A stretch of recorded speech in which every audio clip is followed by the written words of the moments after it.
Kota besar selalu menawarkan dua hal bagi mahasiswa rantau, harapan dan kebebasan. Jauh dari rumah dan pengawasan orang tua, mahasiswa dihadapkan pada ruang sosial yang lebih longgar.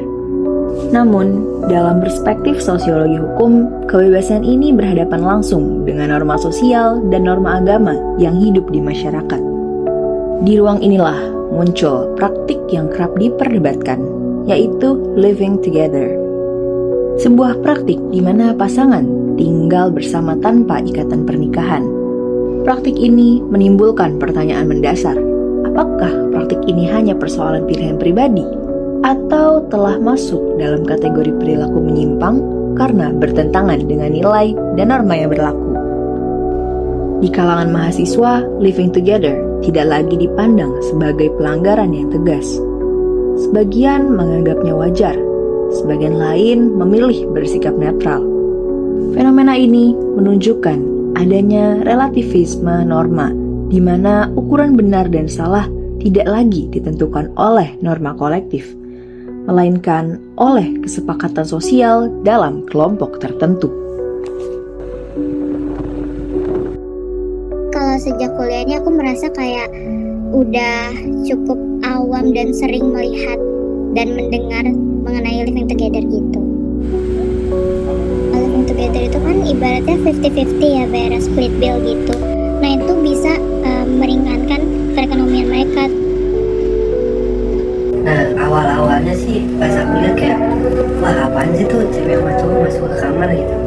Tapi dengan seiring lamanya waktu gitu kayak ya udahlah, kayak terus kan di kuliah juga pusing, maksudnya kayak mikirin hal-hal yang lain gitu. Jadi ya udah itu misalnya ngelihat hal yang kayak gitu, ya udah itu urusan mereka masing-masing lah, nggak ada urusan kalau gua gitu.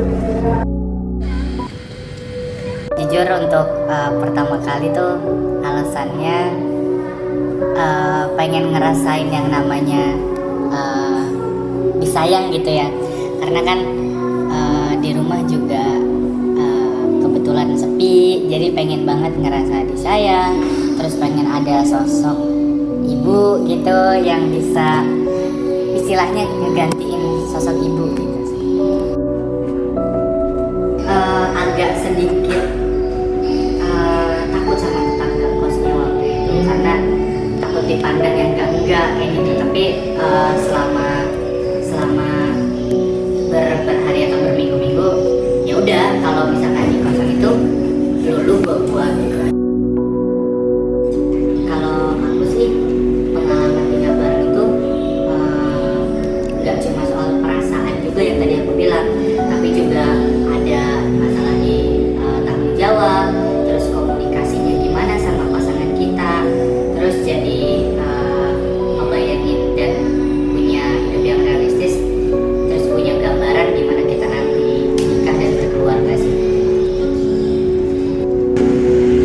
Kalau di Indonesia sendiri tuh masih tabu banget ya, soalnya kan hukum di Indonesia tuh masih sangat berkaitan banget sama hukum agama ya. Jadi kalau ada yang melakukan tindakan tersebut pasti bakal terlihat tabu dan pasti bakal aneh banget sih kalau ada yang melakukan gitu, dianggapnya sama masyarakat.